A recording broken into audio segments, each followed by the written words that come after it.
Bonjour, Gilles Bourgoin, je suis consultant associé au sein du cabinet Ad Arborem Orléans, cabinet de conseil généraliste en ressources humaines, recrutement, formation, accompagnement, bilan de compétences. Voilà, une structure qui a une vingtaine d'années aujourd'hui et une structure de 15 collaborateurs. Compliqué d'avoir une journée type.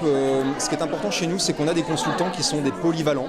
Donc une journée va être une journée avec différentes missions. On peut très bien passer une matinée à faire du recrutement, à identifier des candidats, à les rencontrer, à les évaluer. Mais on peut également sur la même journée avoir une séance d'accompagnement, de coaching avec un bénéficiaire, une séance de bilan de compétences et puis le lendemain partir animer une formation. Donc il n'y a pas de journée type parce qu'on a la volonté d'avoir vraiment des consultants qui balayent tout le spectre de missions qu'on a au sein du cabinet. Les questions régulières sont des questions qui sont liées au rôle du conseil en ressources humaines souvent, c'est-à-dire est-ce que en tant que jeune diplômé, vous nous conseillez d'aller d'abord dans le conseil ou de commencer par un poste plutôt en entreprise.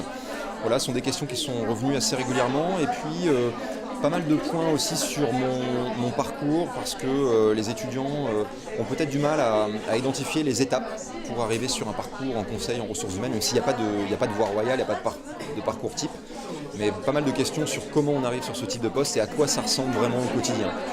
Ils sont quand même pour certains d'entre eux dans une logique assez proactive de dire voilà, moi je sais que sur le printemps j'ai des stages à réaliser en entreprise, est-ce que vous prenez des stagiaires?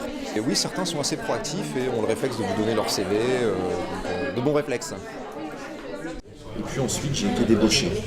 Le DRH de Decathlon a été recruté pour le groupe Bouygues. Il y avait un projet qui était de créer un gros centre d'appel pour les télécoms.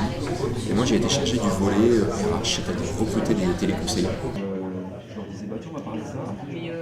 Bonjour, Stéphane Lambert, donc associé, expert comptable, commissaire aux comptes du cabinet Michel Creusot. Au sein du collège des associés, donc j'ai la fonction de DRH. Et c'est vrai que notre problématique aujourd'hui, c'est que je partage cette fonction tout en ayant mon activité d'expert comptable et les relations avec mes clients.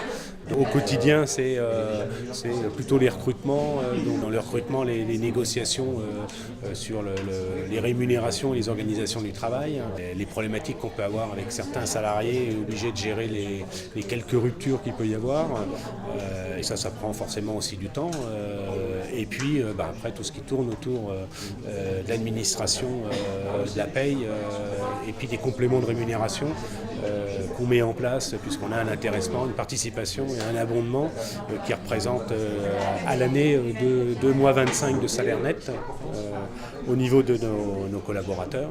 On a bien échangé sur le fait que c'était surtout de la relation humaine, travailler avec des richesses humaines plus qu'un poste donc de flicage ou d'application de règles strictes du droit du travail. Et je pense que c'est ça qui les intéresse, voir comment ils peuvent se projeter dans l'entreprise et ce qu'ils pourront eux y trouver, quelle place ils pourront avoir. Donc, on prend beaucoup d'apprentis ou des contrats de qualification en fonction de la filière. C'est soit l'apprenti quand ils sont en master CCA ou autre, ou pour ceux qui viennent de la filière DSCG, on est plus en contrat de qualification. Donc on a aujourd'hui plus de 15 contrats de ce type-là au sein des différents établissements du cabinet. Et en plus, on prend effectivement des stagiaires sur tous les sites qu'on a régulièrement.